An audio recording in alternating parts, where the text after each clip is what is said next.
Mom, look at all these poor trees. I know. This used to be a beautiful green forest. Everything looks so dead around here. Well, if you look a little closer, you'll see there's really lots of living things. I bet it used to be pretty here. It was beautiful.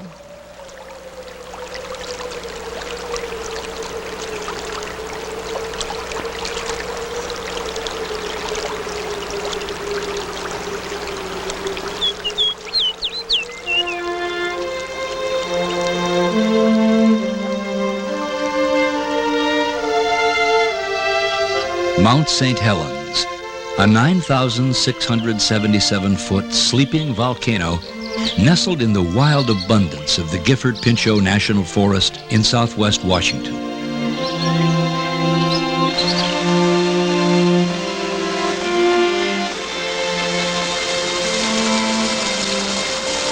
Before it began to awake from its slumber in March 1980, Mount St. Helens was indeed surrounded by beautiful, bountiful forests and lakes and streams. From the summit, the views were breathtaking. Below lay Spirit Lake, and in the distance, Mount Rainier. The natural setting was a recreational haven for campers, hikers, picnickers.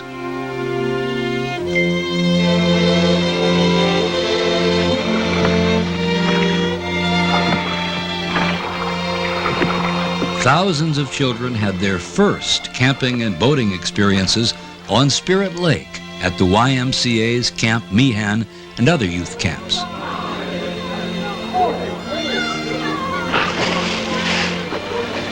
Forest Service campgrounds like Bear Cove, Cedar Creek, and Donnybrook provided an inspirational setting for those who would venture into this postcard world.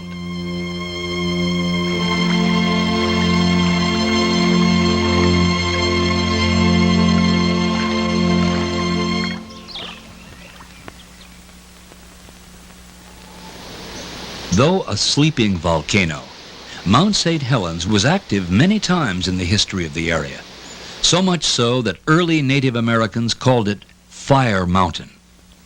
Big eruptions were seen as late as the mid-1800s.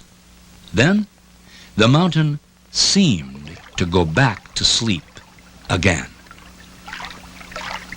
We are directly over Mount St. Helens right now, and there is no question at all that the volcanic activity has begun. You can see smoke and ash pouring from the top of the mountain, especially on the north side of the mountain. March 27th, 1980. Following a series of earthquakes under the mountain during the previous week, Mount St. Helens began to wake up. A 250-foot wide crater opened, spewing ash and steam.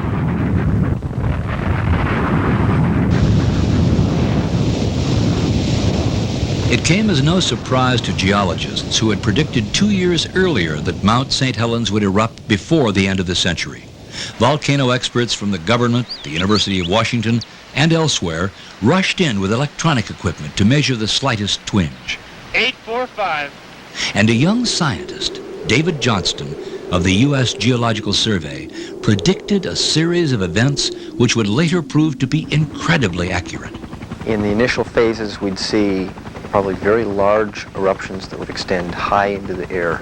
This would spread ash over large areas in western Washington, maybe possibly in an extreme case even farther east. In the near flanks of the volcano, there would be more damage done by possibly hot avalanches, pyroclastic flows. Farther downstream, we could see mud flows and floods.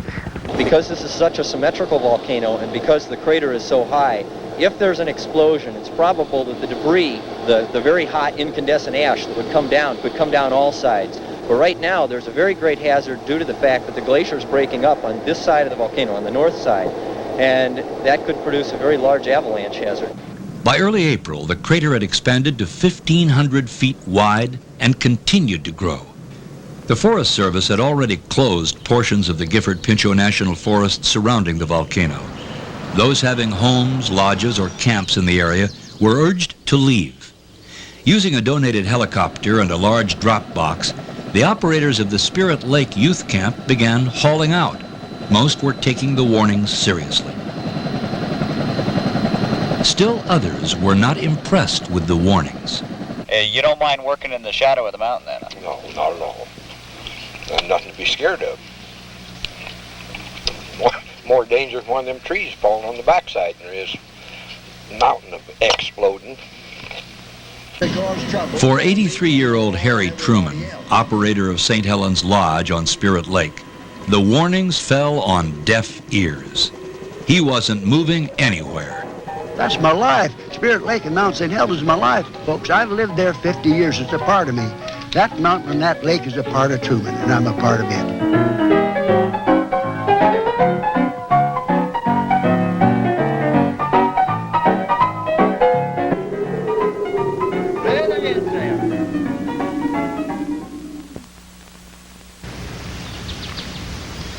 Sunday morning, May 18th, 1980. It was like any other morning for a Forest Service tree planting crew on the lower southern flank of the mountain until 8:32 a.m.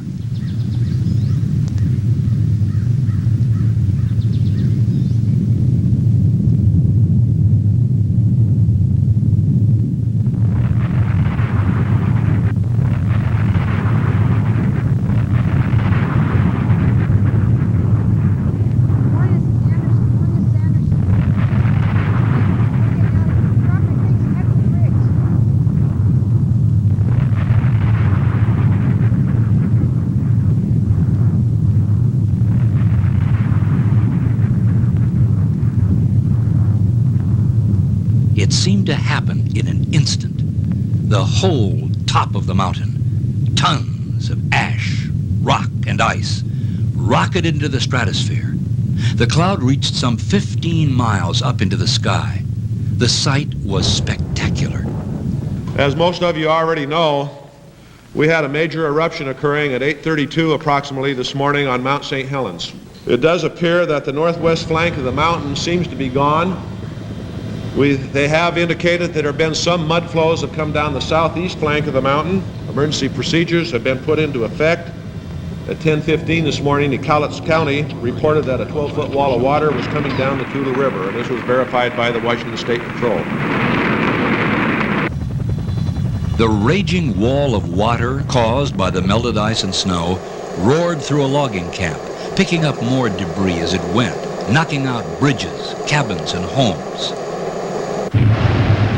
There is a mudslide southward down the mountain right now. Get off the bridge! They filmed it.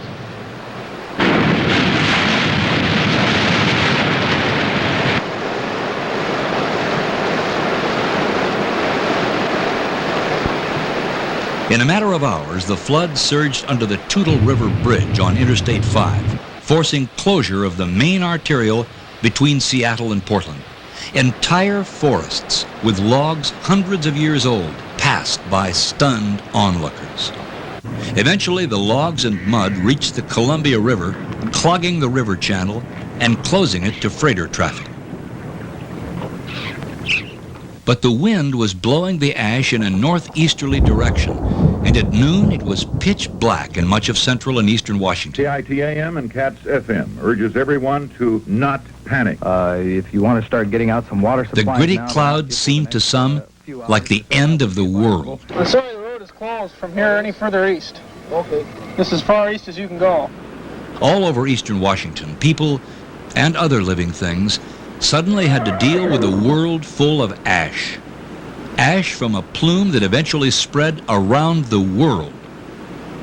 For a while, roads and highways hundreds of miles away had to be closed due to blowing ash. The ash was everywhere, and because it was so light and fine, the grit got into everything. Water simply turned it into a substance with the consistency of wet cement.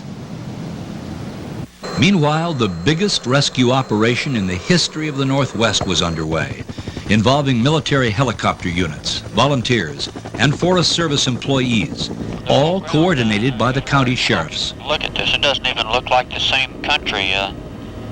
Even the valleys have changed. Nothing matches the map. Where's Spirit Lake? Is that it over there? I can't believe I've camped up in this area. It doesn't look like any place I've ever been before.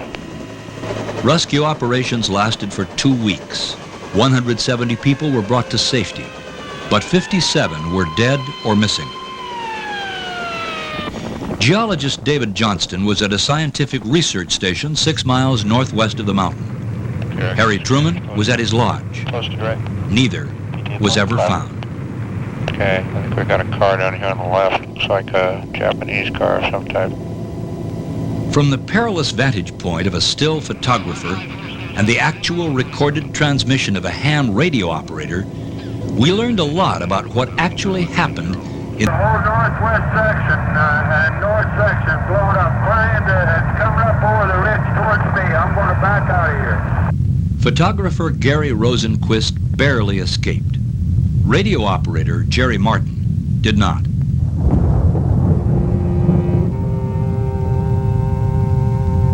This was not an eruption that spewed molten lava, but throughout the day, pyroclastic flows of hot gases, ash, and pumice rolled down the mountain at speeds of up to 100 miles an hour, searing everything in the way. In the valleys below, steaming hot mud flowed over businesses, campgrounds, roads, bridges, homes.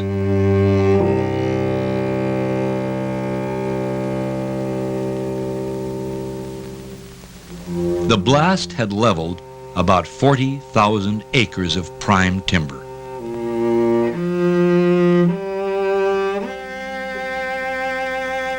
The avalanches of debris, rocks, mud, ice, and snow created a massive natural dam at one end of Spirit Lake. Should the dam give way, communities downstream would be threatened by catastrophic flooding. To reduce the threat, the Army Corps of Engineers first used pumps and later a tunnel to keep the lake at a safe level. On privately owned lands, salvage operations to reclaim the downed timber got underway quickly. After a careful environmental analysis, the Forest Service allowed salvage in the National Forest. Though there have been lesser eruptions several times since May 1980, scientists from the U.S. Geological Survey visit the steaming crater, continuing to monitor the changes taking place. And as a new mountain begins to take shape inside the crater in the form of a slowly building dome of hot lava, we're learning more about how volcanoes are formed.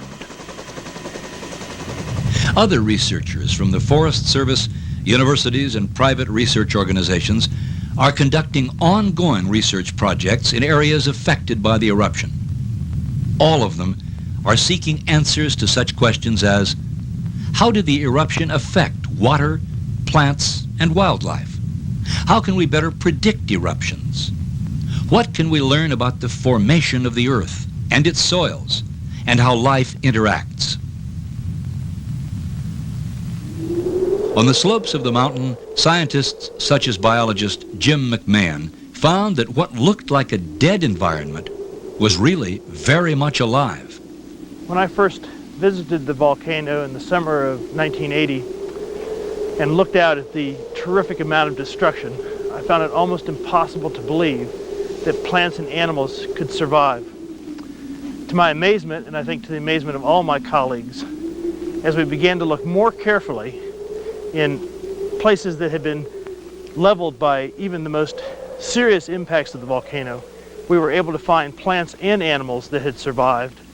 And even if there weren't survivors, new migrants coming in from the outside were already beginning to get a foothold. One way that a lot of animals survived on the morning of May 18th in 1980 was to be below ground. For some animals, they not only live below ground, but all of the nutrients that they require come from below ground resources.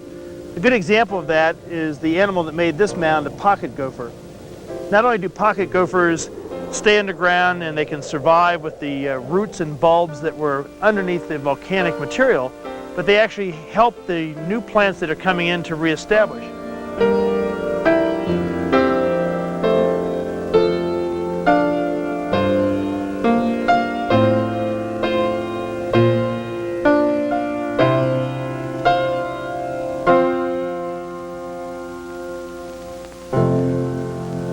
Scientists like Joe Means of the Forest Service are studying those processes that allowed many plants and trees to survive the blast and the layer of ash, or tephra.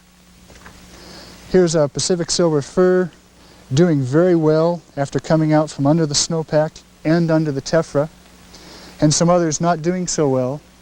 But after they survived the tephra fall and the hot blast, they also had to reach the surface. And some of them did, like this one that's fairly stiff, and some of them did to a limited extent, like this one that's still quite bent over.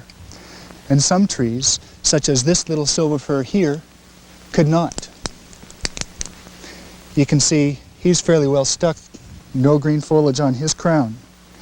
In the zone of blown down forests, one of the most important sites for survival of plants was on the vertical surfaces of root wads of blown down trees, such as you see here. Here you see some huckleberries, which survived the eruption under a snowpack, and they were further helped by being on this vertical root wad surface because pumice and ash did not collect here and smother them. The aquatic systems around Mount St. Helens received a variety of impacts from the volcano. They range from places like Maida Lake here, where on the morning of May 18th, the surface of the water was covered with ice and snow. That helped to insulate the organisms in the water from the effects of the volcanic fallout. The result of that is that fishes and reptiles and amphibians like frogs and salamanders survived in place and have continued to breed even as early as the summer of 1980. Not only are plants and animals coming back to the landscape, so are people. In the first years after the eruption, more than 1 million people have visited the area. In fact, the volcano has become a major point of interest for visitors from throughout the world. The Forest Service has provided access to various viewpoints inside the blast zone, such as this one at Windy Ridge overlooking Spirit Lake. Right now, if we drained all of Spirit Lake, we'd have to go down through about 120 feet of mud to get to the top of the old lake. Presentations by the Forest Service describe many of the subtle features of the blast area and provide answers to many a curious visitor. Where was the Harry Truman Lodge down there? Okay, Harry Truman's Lodge was right over at the tip of this ridge right over there, the one coming into the water. But of course, he was down about 300 feet from where it is now, because he was on the old lake line. And so he's been covered by about 120 feet of mud, and then the water on top of that. To preserve the area around the mountain as a natural wonder, Congress and the President declared 110,000 acres as the Mount St. Helens National Volcanic Monument, to be managed by the Forest Service.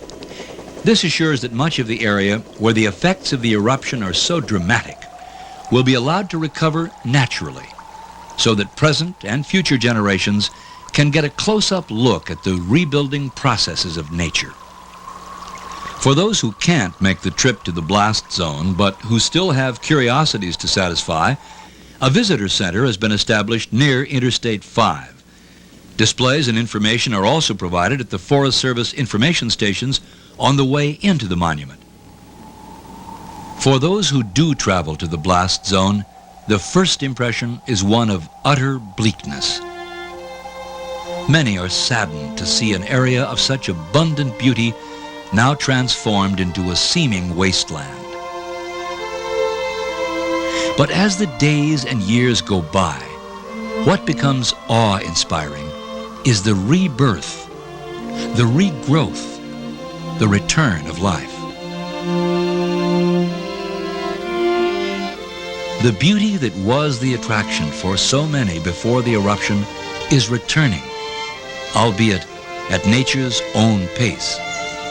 Now, if we look here, what do we see down in there? If we saw a fish, and there's just life coming back, and also, look at that, there's plants there. And there's plants coming back everywhere, and along with the plants, there's animals that come back. And just like that, there's a little frog right there. Volcanoes are secretive and largely unpredictable.